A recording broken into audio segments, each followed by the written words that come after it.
Diretamente de Serra Negra do Norte, o correspondente Donaldo Nazário Serra traz as notícias mais relevantes, conectando você aos acontecimentos que impactam a vida de toda a população.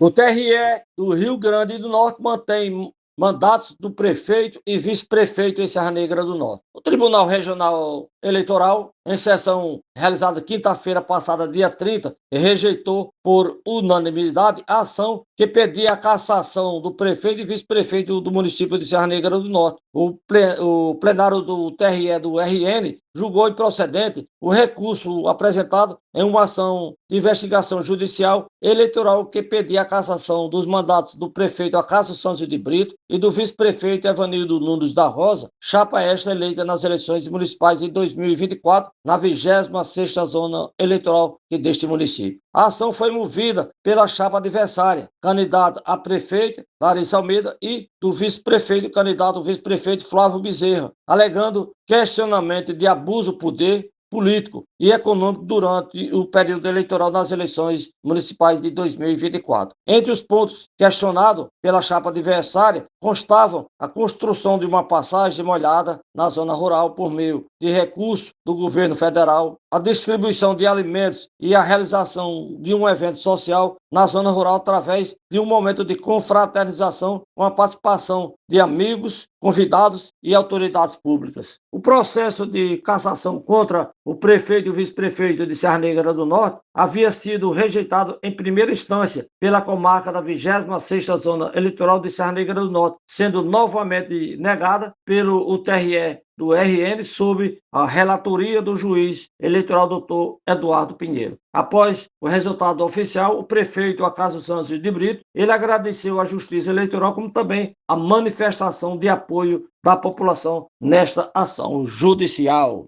A justiça foi feita e a vontade popular do povo de Serra Negra do Norte, respeitada pelo Tribunal Regional Eleitoral por unanimidade.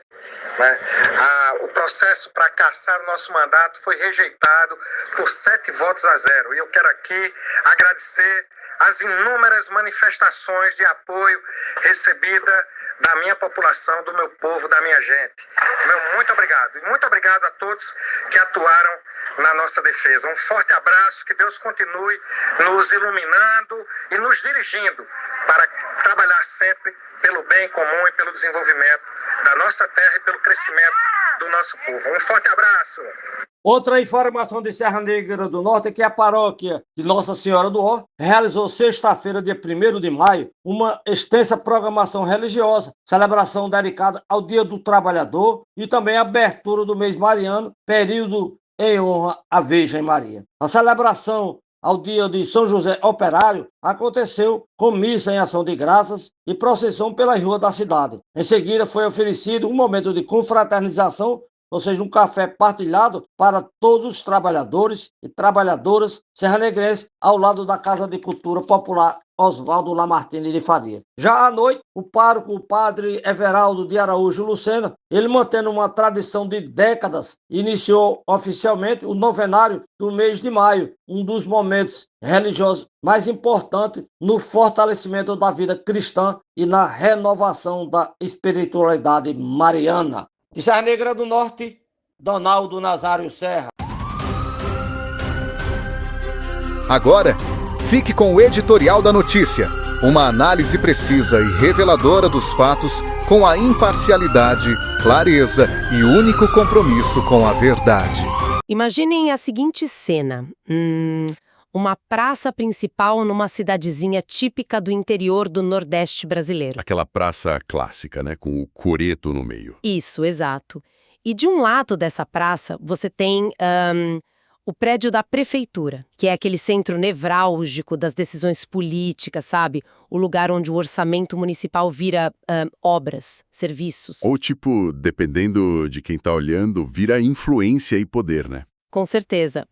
E aí, do outro lado da mesmíssima praça, a poucos passos dali, fica a igreja matriz, com aquelas portas enormes de madeira, funcionando como a grande guardiã das tradições da cidade. É muito interessante porque em milhares de municípios brasileiros, essas são, tipo, as duas forças gravitacionais, sabe? Elas mantêm a vida cotidiana girando no lugar certo. Aham. Mas o que a gente vai explorar hoje é o que acontece quando a política ameaça rachar essa comunidade ao meio. Tipo, como uma cidade encontra o eixo de equilíbrio de novo depois de uma fratura dessas. O que é fascinante aqui é como essa dinâmica de tensão e alívio, ela não é só teórica, ela é muito Fica física. assim, física. É que a gente costuma pensar na política nacional, aquela lá de Brasília, como algo muito distante, né? Cheio de abstrações, de gabinetes. Mas no interior, a política bate na porta de casa. Ela tá, sabe, no asfalto que chega ou não chega, na água que vai para a zona rural, Nossa, sim. na comida que é distribuída para quem precisa, né? Exato. E quando essas engrenagens da administração são paradas ou questionadas na justiça, o tecido social inteiro prende a respiração. A cidade inteira entra num compasso de espera absurdo. É exatamente por isso que mergulhar nesse nosso material de hoje é tão revelador para quem nos ouve. A gente vai fazer uma investigação focada na realidade de Serra Negra do Norte. Lá no Rio Grande do Norte, certo? Isso mesmo. Nós temos em mãos um material, olha, riquíssimo. É um documento oficial datado de 4 de maio de 2026. O título é Justiça e Fé em Serra Negra do Norte. E ele documenta aqueles eventos super tensos de maio de 2024, né? Perfeito. E para dar ainda mais textura para essa história toda, a gente está usando também uma reportagem em áudio do repórter Donaldo Nazário. Um material excelente, por sinal. Traz muito clima local. Traz demais. Então, a missão desse nosso mergulho profundo hoje é destrinchar como uma cidade pequena lida com a colisão direta entre disputas eleitorais acirradas e, do outro lado, a força de tradições comunitárias enormes. Tradições que, convenhamos, não podem ser apagadas por eleição nenhuma. Serra Negra do Norte acaba servindo como tipo um laboratório perfeito para quem está acompanhando a gente entender os pilares da estabilidade no interior do país. Que seriam a lei e a fé, né? Exatamente. A lei e a fé. O que essas fontes entregam para a gente é o momento exato em que a poeira baixa, depois de uma verdadeira tempestade eleitoral. E mais do que ver quem ganhou ou perdeu, a gente quer ver os mecanismos de cura. Como as pessoas voltam a dar bom dia pro vizinho na padaria depois de uma briga política gigante, né? Isso, como elas convivem pacificamente de novo. Bom, então vamos começar entendendo a tempestade em si. O clímax dessa disputa judicial aconteceu numa quinta-feira, dia 30 de maio de 2024. O cenário aí já muda. Sai da praça da cidade e vai para o tribunal. Sim, vai lá para o Tribunal Regional Eleitoral do Rio Grande do Norte, o TRRRN, que fica na capital, Natal. Os desembargadores estavam lá para decidir o destino político de Serra Negra do Norte. Aquele momento de roer as unhas, né? De um lado, lutando para manter os mandatos que ganharam na urna, estavam o prefeito Acácio Santos, de Brito, e o vice-prefeito, o Evanildo Nunes, da Rosa. E do outro lado, a chapa de oposição que entrou com a ação, né? Era formada pela Larissa Almeida, que foi candidata a prefeita, e o Flávio Bezerra, candidato a vice. E antes da gente entrar nos pormenores jurídicos, eu acho muito vital a gente deixar uma coisa clara para a nossa audiência. Com certeza, pode falar. Para nós aqui, na nossa posição de investigar os fatos, não importa quem estava politicamente certo ou errado lá na cidade. Exato. Obrigada por pontuar isso. A gente não tá aqui para torcer para a chapa do prefeito Acácio, nem para, validar tudo que a Larissa e o Flávio disseram. A gente tem que manter uma neutralidade obrigatória. O nosso papel é olhar a mecânica da coisa toda. Estamos relatando os fatos de forma estritamente imparcial, só para entender como a máquina pública vira o centro do palco e como o judiciário tenta arbitrar isso. Dito isso, vamos olhar para o peso dessa ação específica. A oposição moveu uma ação de investigação judicial eleitoral, o famoso AIJE, naquele jargão dos advogados. O terror dos políticos de interior. Pois é. E pelo que eu li nos documentos, isso não é, contestar uma multa de trânsito, né? É uma ferramenta pesada. Pesadíssima. A AGE é basicamente o instrumento máximo criado para combater o abuso de poder político e econômico. Não é sobre propaganda fora de hora, então. Não, de jeito nenhum. A ameaça ali é concreta, é a cassação da chapa inteira. Imagina o impacto psicológico disso para uma cidade pequena. O resultado das urnas simplesmente sendo anulado, né? Sim. A vontade soberana da maioria pode ser apagada se o juiz achar que a eleição foi desequilibrada por práticas ilegais. Por isso, o município inteiro paralisa. E um detalhe importante, o julgamento desse dia 30 de maio já era a segunda instância. Ah, verdade. Quer dizer que o caso já tinha passado por um juiz lá na própria cidade, na 26ª Zona Eleitoral de Serra Negra do Norte. Isso. E o juiz local já tinha rejeitado o pedido de cassação. Aí a oposição recorreu, claro, e subiu para o TRR-RN, sob a relatoria do juiz Dr. Eduardo Pinheiro. E aí vem o placar da votação, que é o que realmente define o tom do alívio na cidade depois. Foram 7 votos a 0. 7-0 a favor de manter o prefeito e o vice no cargo. Um placar de lavar a alma da defesa, né? Nossa, sim. Porque quando eu leio 7-0, a minha mente vai direto pro futebol, sabe? Pensa numa goleada histórica, numa final de campeonato. É uma vitória unânime que não deixa nenhuma margem de dúvida. Mas no mundo jurídico tem um peso técnico muito forte também. Sim, eu ia perguntar exatamente isso.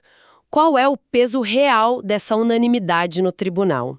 O que ela previne na prática? Essa é a parte fundamental de entender. Olha, um 7-0 não é só folgado. No direito eleitoral, ele funciona tipo como uma porta de aço se fechando na cara de novos recursos. Ah, entendi. Porque não tem divergência, né? Exato. Quando a decisão colegiada é unânime, elimina a possibilidade de usar certos recursos que só valem quando os juízes discordam entre si. Não tem brecha. A mensagem não é, talvez ele seja inocente. É um ponto final definitivo. Dissipa a tensão no ar na mesma hora. O prefeito volta para casa sabendo que o tapete não vai ser puxado amanhã de manhã. Com certeza, ele ganha um respiro enorme para governar. Mas, vamos desembalar isso aqui. Porque a anatomia dessa disputa é a parte que me deixa mais curiosa.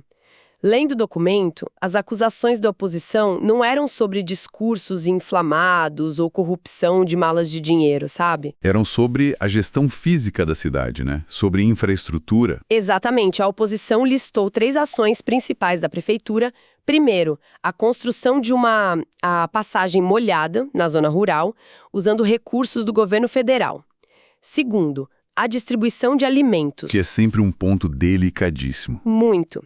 E terceiro, a realização de um evento social, tipo uma confraternização na zona rural, com amigos, convidados e autoridades locais. E é aí, bem aí, que a gente percebe o quão complexa é a administração pública nesse Brasil profundo, sabe? Explica um pouco melhor isso da passagem molhada, para quem está nos ouvindo e não é do Nordeste. O que é isso? Claro. Uma passagem molhada é basicamente uma estrutura de concreto, tipo uma ponte bem baixinha com bueiros que é construída em cima de rios intermitentes. Rios que secam na maior parte do ano, né? Isso. Lá na região do Seridó, onde fica a Serra Negra do Norte, os rios passam meses esturricados. Mas quando a chuva vem... Vem lavando tudo. Vem com uma força brutal. E o rio enche do nada. Se não tem uma passagem molhada bem construída ali, comunidades rurais inteiras ficam ilhadas da noite para o dia. Nossa, a criança perde aula, a safra não é escoada. Exato. E se alguém infartar do outro lado, a ambulância simplesmente não passa.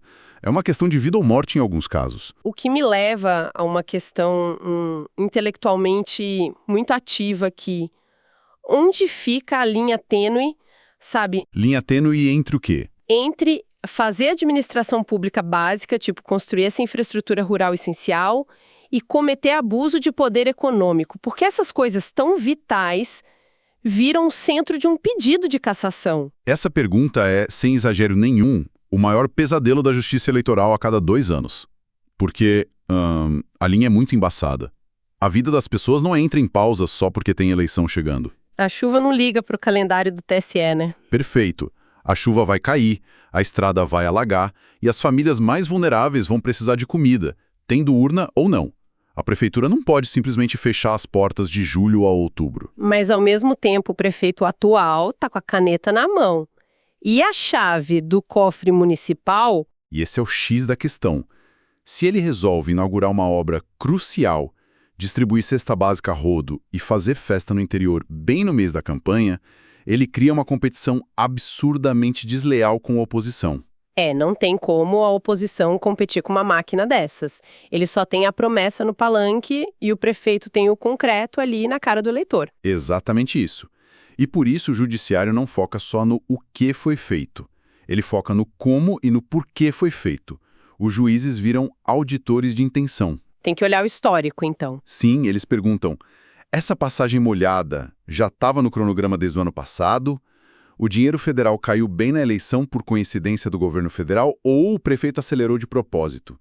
A distribuição de comida obedece um cadastro fixo mensal ou triplicou na véspera do voto? E nesse caso de Serra Negra do Norte, os 7 juízes entenderam que foi tudo dentro da normalidade administrativa. Sim, não viram provas de intenção de fraudar ou desequilibrar o jogo. E aí a gente tem acesso, através daquela reportagem do Donald Nazário, a um áudio do prefeito Acácio Brito logo depois da vitória.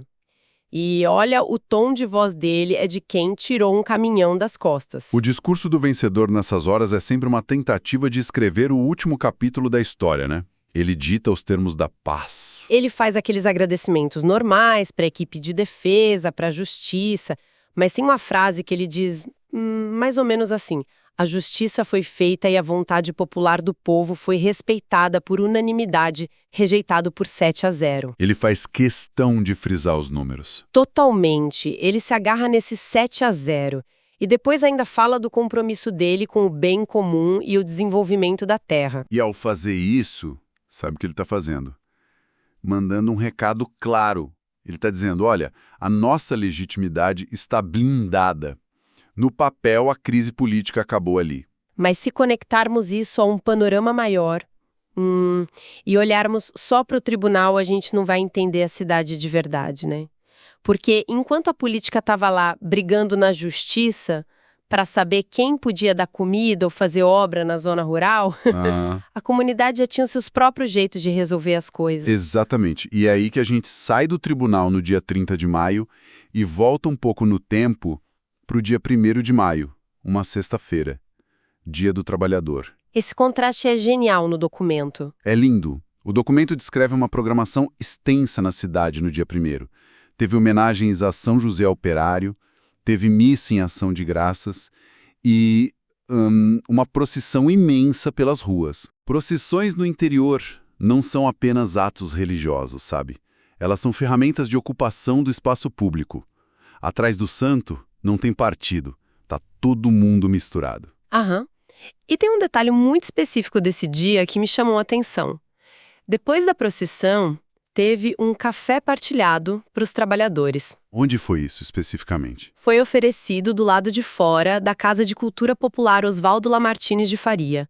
E pensa bem na ironia da coisa toda. A comparação com o processo. Sim, o processo político estava tentando caçar o prefeito por causa de um evento social na zona rural com comida e a justiça estava olhando para aquilo com uma lupa de suspeita enorme. Tratando como possível crime, né? Abuso de poder. Exato.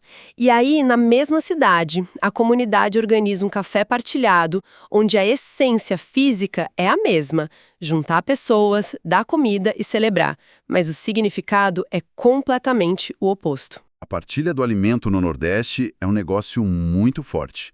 Dependendo da lente, ou é crime eleitoral ou é a coisa mais pura do mundo. Verdade. Partilhar o pão, passar aquele cafezinho, é um símbolo profundo de união genuína. No tribunal é suspeita, na paróquia é comunhão. E quem é a liderança por trás dessa união toda no lado espiritual? Aí entra uma figura central que o documento cita bastante: o pároco local da paróquia de Nossa Senhora do Ó, o padre Everaldo de Araújo Lucena. Que nome forte, né? Muito. E no interior, o padre, muitas vezes exerce uma autoridade que corre em paralelo com a do prefeito. Às vezes até transcende a política em momentos de muita crise. E o padre Everaldo não estava só celebrando o Dia do Trabalhador. Aquela noite também marcou a abertura oficial do novenário do mês mariano, o mês de maio. O Donald Nazário frisa muito na reportagem que essa é uma tradição de décadas lá em Serra Negra do Norte. Décadas. E isso é crucial, porque um mandato de prefeito dura 4 anos, talvez 8 se for reeleito. Mas o mês de maio, em dedicação à Virgem Maria, na tradição católica, isso atravessa gerações. É um momento de renovação da identidade cultural, né? Da identidade e da sociabilidade. 31 dias de encontros na Praça da Matriz. A novena, o terço, a quermesse. Imagina o efeito que isso tem num tecido social esgarçado pela política. E lixa as arestas, como você diria. Com certeza, aquele cara que votou na oposição e brigou com o vizinho que votou na situação. De repente, os dois estão ali, sentados no mesmo banco da igreja, comendo o mesmo pastel na barraca da paróquia. Não tem como continuar odiando a pessoa desse jeito. Exato, o calendário religioso meio que força uma trégua. Traz as pessoas de volta para a mesma frequência de somos todos serranegrenses. O que nos leva para a nossa grande síntese de hoje. A poeira só baixa na arena política através de um sistema judiciário firme, como vimos no 7-0 do TRE.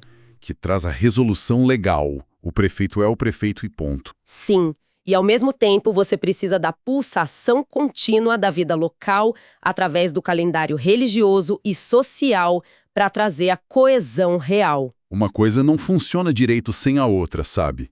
Se você só tem a lei fria, a cidade continua rachada. Se você só tem a igreja, falta estrutura administrativa para fazer a ponte que as pessoas precisam para não morrerem ilhadas. As duas esferas trazem resolução para a cidade, cada uma do seu jeito. Então, o que tudo isso significa para quem nos ouve agora? Pessoas que moram em cidades gigantes ou no interior também. Significa que a estabilidade não vem de um papel carimbado pelo tribunal, não. Não vem só disso. A estabilidade real vem dos rituais comunitários. Aqueles que mantêm as pessoas juntas nos dias comuns, naqueles milhares de dias em que não tem urna e não tem eleição. A verdadeira resiliência da sociedade acontece na padaria, na praça, na quermesse. Exatamente.